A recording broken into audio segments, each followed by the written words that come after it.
Movie में दिखाया जाता है कि कैसे कुछ MIT के स्टूडेंट अपनी स्मार्टनेस को यूज करके कसिनो के ब्लैक जैक गेम को हैक करके बहुत पैसे कमाते हैं। तो आइए देखते हैं कि ये अपने प्लान को किस तरह से अंजाम देंगे। हमें मूवी की शुरुआत में एक लड़के को दिखाया जाता है जिसका नाम बेन होता है, जो कि एक ब्रिलियंट MIT स्टूडेंट है। वो अपनी हायर स्टडीज के लिए हार्वर्ड मेडिकल कॉलेज में जाना चाहता था, जो कि बेन के लिए बहुत ज़्यादा मुश्किल होती है। तो इसके लिए वो एक स्कॉलरशिप के लिए अप्लाई करता है और इस स्कॉलरशिप से रिलेटेड उसका एक इंटरव्यू भी होता है। वहां जाने के बाद बेन को पता चलता है कि इस रॉबिन्सन स्कॉलरशिप के लिए उसे और 76 स्टूडेंट ने अप्लाई किया है। इंटरव्यू लेने वाला प्रोफेसर बेन से पूछता है कि तुम अपना ऐसा कुछ एक्सपीरियंस बताओ जो तुम्हें 76 स्टूडेंट से अलग करता है। लेकिन बेन के पास ना तो कोई ऐसा अचीवमेंट होती है और ना ही उसने कोई बड़ा काम किया था जिससे वो 76 स्टूडेंट से अलग रह सके। इसलिए बेन वहां से चला जाता है। बेन एक शॉप में सेल्समैन की जॉब करता है और वहां पर एक लड़का भी काम करता है जिसका नाम माइक है और वो बेन का बहुत अच्छा दोस्त होता है। शाम में बेन, माइक और अपनी फैमिली के साथ अपना 21st बर्थडे सेलिब्रेट करने जाते हैं। बेन के सिर्फ दो ही दोस्त होते हैं, माइक और सैम, और उन दोनों के साथ बेन की कोई साइंस प्रोजेक्ट भी चल रही है। उसके बाद बेन अपनी माँ को कार तक छोड़ने के लिए जाता है। उसकी माँ बेन को उसके दोस्तों के साथ थोड़ा टाइम स्पेंड करने के लिए कहती है, क्योंकि बेन हमेशा पढ़ाई में ही लगा रहता था। अगले दिन कॉलेज में मैथ्स प्रोफेसर मिकी सबको मॉन्टेन हॉल प्रॉब्लम को सॉल्व करने का चैलेंज देते हैं और सिर्फ बेन ही उस प्रॉब्लम को सॉल्व कर पाता है, जिससे उसका प्रोफेसर मिकी बहुत खुश हो जाता है। मिकी जाते वक्त बेन का टेस्ट रिजल्ट भी चेक करता है जिसमें बेन को 97% मार्क्स मिले होते हैं। कॉलेज के बाद बेन अपने दोस्तों के साथ खेल रहा होता है और तभी उसकी मुलाकात एक लड़की जिसका नाम जेड होता है। माइक बेन को जाकर जेड से बात करने के लिए कहता है, लेकिन बेन नहीं जाता। बेन लाइब्रेरी में पढ़ाई करता है और तभी वहां पर एक लड़का आता है और उसे मिकी के पास लेकर जाता है। ये जानता था कि बेन मैथ्स में बहुत ही जीनियस है और वो उसे अपने ब्लैक जैक ग्रुप में इनवाइट करता है। एक्चुअल में मिकी ब्लैक जैक गेम को हैक करके बहुत सारे पैसे कमाना चाहता था और इसके ग्रुप में ऑलरेडी 5 लोग थे, लेकिन उसमें से एक लड़के ने रिसेंटली उसके ग्रुप को छोड़ दिया था। इसलिए मिकी को एक लड़की की जरूरत थी। मिकी के ग्रुप में कियारा, फिशर, चोई और जेड नाम के स्टूडेंट शामिल होते हैं। मिकी अपने ग्रुप में बेन को शामिल करना चाहता था, लेकिन बेन इस चीज के लिए साफ साफ मना कर देता है। अगले दिन बेन अपनी शॉप में काम कर रहा होता है जहां पर जेड आती है और वो बेन को अपने ग्रुप में शामिल होने के लिए कन्विंस करने लगती है, लेकिन बेन कोई जवाब नहीं देता और जेड वहां से चली जाती है। अब हमें दिखाया जाता है कि अगले दिन मिकी अपनी ग्रुप की गेम प्रैक्टिस करवा रहा है। तभी वहां पर बेन आता है और अब बेन ने मिकी के ग्रुप को ज्वाइन करने का फैसला कर लिया था। अब ग्रुप के दूसरे लोग बेन को इस गेम के बारे में सिखाने लगते हैं।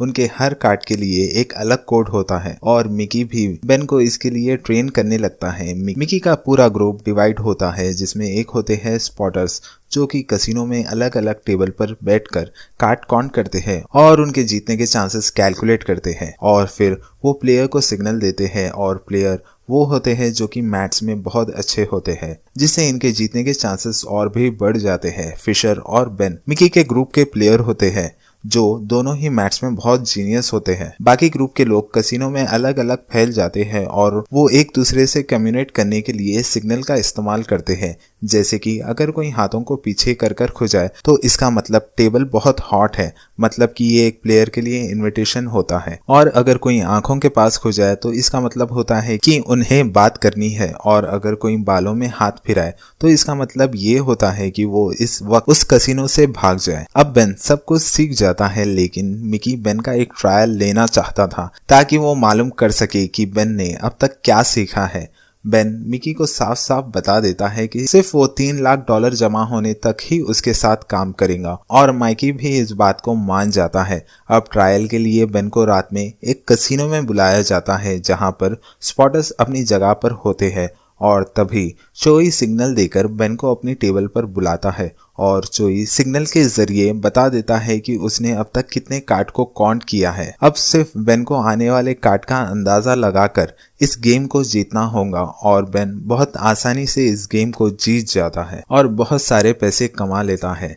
और अब मिकी बताता है कि बेन पूरी तरह से ट्रेन हो चुका है और ये अब ऑफिशियली हमारी टीम का हिस्सा है। माइकी बेन को समझाता है कि वो लोग गैम्बलिंग नहीं करते बल्कि हमेशा एक सिस्टम को फॉलो करते हैं, और ये भी बताता है कि कभी भी किसी गेम को इमोशनल होकर मत खेलना, क्योंकि इमोशनल होकर खेलने से तुम गेम को हार जाओगे। अब मिकी की पूरी टीम अगले दिन वेगस जाने वाली थी और वेगस जाकर बेन बहुत खुश होता है और फिर मिकी इन सबको डुप्लीकेट आईडी देता है ताकि वो थोड़ी सी उम्र में बड़े लगे, और इस तरह वो आईडी चेंज करके अलग अलग कैसीनो में जा सकते हैं। इनकी टीम में मिकी कभी गेम को नहीं खेलता क्योंकि मिकी का मानना था कि वो अब रिटायर हो चुका है और वो सिर्फ अब इस गेम को प्लान करता है और उसे मैनेज करता है। और अगले सीन में उन सभी को कैसीनो में देखते हैं जहां पर स्पॉटर्स अपनी जगह पर होते हैं, और तभी कियारा सिग्नल देकर बेन को अपने टेबल पर आने के लिए कहती है,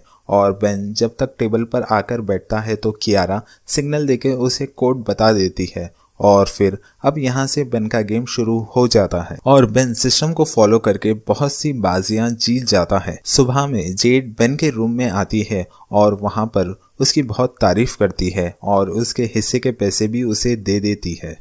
फिर मिकी पूरी टीम की एक मीटिंग रखता है जिसमें वो फिशर को डांटता है और बेन की तारीफ करता है, जिसकी वजह से फिशर को बेन से जलन होने लगती है। अब सभी कैसीनो में जाते हैं। जेड वहां पर बेन को सिग्नल देकर उसके टेबल पर बुलाती है और तभी हमें दिखाया जाता है कि इस कैसीनो में कोल नाम का एक सिक्योरिटी हेड होता है। कोल को अपने आदमियों से पता चलता है कि उन्हें कुछ टेबल पर बहुत नुकसान हो रहा है और वीकेंड खत्म हो जाता है और बेन वापस आ जाता है। जब अपनी माँ से मिलने जाता है तो उसकी माँ सेविंग के सारे पैसे बेन को उसके कॉलेज एडमिशन के लिए देती है, लेकिन बेन अपनी माँ से पैसे नहीं लेता और उनसे झूठ बोल देता है कि उसे स्कॉलरशिप मिल चुकी है। ये सुनकर बेन की माँ बहुत खुश हो जाती है। बेन अपने सारे कमाए हुए पैसे घर की छत पर छुपा देता है। अब बेन अपने दोस्त के साथ एक क्लब में जाता है जहाँ पर जेड भी आई थी। बेन जेड से बात करने के लिए जाता है, जो देखकर माइक और सैम बहुत हैरान हो जाते हैं और बेन जेड को घर छोड़ने के लिए जाता है। अब इसी तरह कैसीनो में खेलकर बेन $1,00,000 कमा लेता है। बेन कैसीनो में एक ही गेम से इतने पैसे कमा लेता है जितने कि वो 5 सालों में कमा नहीं पाता, और इन सब के चलते बेन कोल की नजरों में आ जाता है। कोल को कार्ड काउंटिंग के बारे में पहले से ही पता था। अब यहाँ पर बेन जब कॉलेज वापस आता है तब उसके 2 दोस्त उससे पूछते हैं कि वो क्या छुपा रहा है, लेकिन बेन उन दोनों को कुछ नहीं बताता और हर वीकेंड पर टीम के सभी मेंबर पार्टीज करने लगते हैं क्योंकि ये उनके लिए बहुत आम बात हो गई थी। और इसी बीच जेड और बेन रिलेशनशिप में आते हैं। फिर वीकेंड पर वेगस में एक कैसीनो में होते हैं जहां पर बेन कियारा के टेबल पर बैठता है और फिशर भी बेन के ही टेबल पर बैठ जाता है और बेन को देखकर बात करने लगता है और फिशर बेन को झगड़ा करने के लिए उकसाने लगता है। और हमें दिखाया जाता है कि कोल सीसीटीवी से बेन पर नजर रखे हुए है और वो नोटिस करता है कि कियारा ने सिग्नल देकर बेन को उस टेबल पर बुलाया है। बेन फिशर की किसी बात पर कोई रिएक्ट नहीं करता और कियारा फिशर को समझाने लगती है, लेकिन इतने में ही फिशर का किसी और आदमी से झगड़ा होने लगता है और वो आदमी फिशर के ऊपर गोली भी फायर कर देता है और इसी वजह से कैसीनो में अफरा तफरी हो जाती है और बेन अपने पैसे लेकर वहां से निकल जाता है। और इस गलती के लिए मिकी फिशर को अपनी टीम से निकाल देता है और अब इनके झगड़े की वजह से इनकी कमाई हुई चिप्स को मनी में कन्वर्ट करना भी मुश्किल हो गया था, क्योंकि अगर किसी कैसीनो में ऐसी लड़ाई होती है तो कैसीनो वाले चिप्स को चेंज कर देते हैं। बेन आइडिया देता है कि वो क्लब की लड़कियों से चिप्स को पैसों में कन्वर्ट कराते हैं। वीकेंड खत्म होने पर बेन कॉलेज वापस आ जाता है और अपने दोस्तों के साथ प्रोजेक्ट पर काम करने लगता है, लेकिन बेन से एक गलती हो जाती है जिसकी वजह से माइक उसको उस प्रोजेक्ट से निकाल देता है। माइक को ये भी लग रहा था कि बेन उससे बहुत सारी चीजें छुपाने लगा है और इससे बेन को बहुत बुरा लगता है क्योंकि माइक ही बेन का बेस्ट फ्रेंड होता है। अगले वीकेंड पर वो लोग फिर से वेगस जाते हैं, लेकिन बेन के दिमाग में माइक से हुए झगड़े की बातें चल रही थी जिसकी वजह से वो बाजी हार रहा होता है। कियारा सिग्नल देकर उसको यहाँ से जाने का कहती है, लेकिन वो कियारा और जेड दोनों की ही बातों को नजरअंदाज कर देता है और इमोशनल होकर गेम खेलने लगता है और बेन अपने सारे पैसे हार जाता है। इसकी गलती की वजह से मिकी बेन पर बहुत गुस्सा करता है और बेन को इस नुकसान की भरपाई करने के लिए कहता है, लेकिन बेन उल्टा मिकी से लड़ने लगता है और इन दोनों में बहस हो जाती है और बेन कहता है कि टीम के मेंबर वहां कसिनो में रिस्क लेकर गेम को खेलते हैं और मिकी बिना कुछ किए ही आधी कमाई ले जाता है, जिस बात पर मिकी को बहुत बुरा लगता है और वो बैग लेकर वहां से उन लोगों को छोड़कर चला जाता है। बेन को लगता है कि मिकी बिना कुछ किए ही आधे पैसे ले लेता है और मिकी के बिना भी ये गेम खेल सकते हैं। इस बात पर चोई और कियारा भी बेन का साथ देते हैं। जेड बेन को याद दिलाती है कि बेन ने उसे कहा था कि वो $3 लाख होने के बाद इस गेम को खेलना छोड़ देगा, लेकिन अब बेन के पास $3 लाख से भी ज्यादा पैसे हैं, लेकिन वो अभी भी इस गेम को नहीं छोड़ रहा है, यानी कि बेन बहुत बदल गया। अब ये सभी लोग वापस एक कसिनो में जाते हैं और बेन सिस्टम का इस्तेमाल करके बहुत सारे पैसे कमाने लगता है और हमें बताया जाता है कि मिकी भी इन सब पर नजर रखे हुए है। मिकी कोल को कॉल करके बेन के बारे में बता देता है और कोल बेन के पास जाता है, जो देखकर सारे स्पॉटर्स वहां से चले जाते हैं, लेकिन कोल बेन को पकड़ लेता है और उसे बहुत टॉर्चर करता है और यहाँ पता चलता है कि कोल मिकी को पहले से ही जानता है। एक दिन मिकी ने कोल के ही कसिनो में एक रात में ही $7 लाख से भी ज्यादा कमा लिए थे और तब से वो गायब है और कोल आज भी उसको ढूंढ रहा है और फिर वो बेन को छोड़ देता है। बेन वापस अपने होम टाउन आ जाता है। तब बेन को वहां पर कॉलेज का एक लेटर मिलता है जिसमें लिखा हुआ था कि बेन को कॉलेज से निकाल दिया गया है और जब बेन अपने रूम में जाता है तो देखता है कि वहां पर सब चीजें उलट पुलट है और उसके पैसे भी गायब है। तब बेन समझ जाता है कि ये सब मिकी ने किया है। अब बेन जेड के पास जाता है और वो जेड से सबसे पहले माफी मांगता है और मिकी ने बेन के साथ जो भी किया उसके बारे में सब कुछ बता देता है। अब हमें दिखाया जाता है कि माइक और सैम का जो प्रोजेक्ट था वो एक अवार्ड जीत चुका है, जहां पर बेन भी मौजूद होता है। बेन माइक से मिलकर माफी मांगता है और उसे कसिनो के बारे में सब कुछ बता देता है और फिर मिकी के पास जाता है और उस गेम को फिर से स्टार्ट करने के लिए कहता है, लेकिन मिकी नहीं मानता क्योंकि वो कहता है कि जिसने पहले भी मुझे धोखा दिया वो फिर से मुझे धोखा देगा। पर बेन मिकी को भी इस गेम को खेलने के लिए कन्विंस कर लेता है और मिकी गेम खेलने के लिए राजी हो जाता है और फिर वो वेगस जाते हैं। अब क्योंकि कसिनो वालों को इनके बारे में सब पता था तो इस बार वो अपना गेटअप चेंज कर जाते हैं। फिर जेड सिग्नल देकर बेन को टेबल पर बुलाती है और फिर बेन सिस्टम को यूज करके बहुत सारी गेम जीतने लगता है और फिर कियारा भी सिग्नल देकर बेन को टेबल पर बुलाती है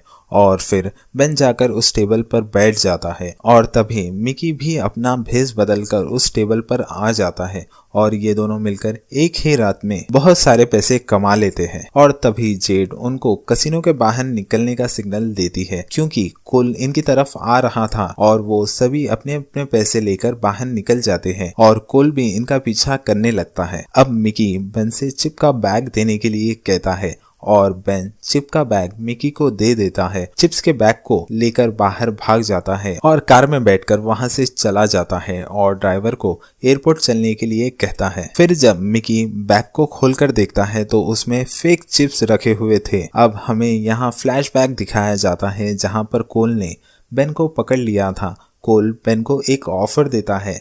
कोल कहता है कि एक रात में जितने चाहे उतने पैसे कमा सकता है लेकिन और उसे कोई डिस्टर्ब नहीं करेगा, लेकिन इसके बदले में बेन को मिकी को कोल तक पहुंचाना होगा। अब हमें फिर से दिखाया जाता है कि बेन ने चिप्स का बैग तभी बदल दिया था जब माइक बेन से आगे भाग रहा था। मिकी को छोड़कर इस प्लान के बारे में सभी को पता था। मिकी देखता है कि उसकी कार का ड्राइवर कोई और नहीं बल्कि कोल ही होता है। मिकी भी यहाँ बेन को धोखा ही दे रहा था। वो सारे चिप्स को लेकर एयरपोर्ट जाकर वेगस से भाग जाना चाहता था। अब हमें बेन और जेड को दिखाया जाता है और वहाँ पर कोल बेन से मिलने आता है और कोल भी बेन को धोखा देता है। कोल ने पहले कहा था कि बेन सारे चिप रख सकता है, लेकिन अब वो गन दिखाकर उनसे सारे चिप्स को मांगने लगता है। अब दिखाया जाता है कि मिकी को कोल ने पकड़ लिया और फिर बेन कसिनो में जाता है और माइक और सैम भी कसिनो में पैसे जीत रहे होते हैं और ये भी बेन का ही प्लान था, यानी कि बेन अभी भी प्रॉफिट में होता है। फिर बेन अपनी माँ को सब कुछ बता देता है और फिर वो स्कॉलरशिप इंटरव्यू में प्रोफेसर को वेगस के बारे में बता देता है और प्रोफेसर का मुंह खुला का खुला रह जाता है और ये मूवी यहीं पर ख़त्म हो जाती है। तो दोस्तों, आपको मूवी कैसी लगी कमेंट्स में ज़रूर बताइए। तो मिलते हैं आपसे अगली वीडियो में, जब तक के लिए बाय।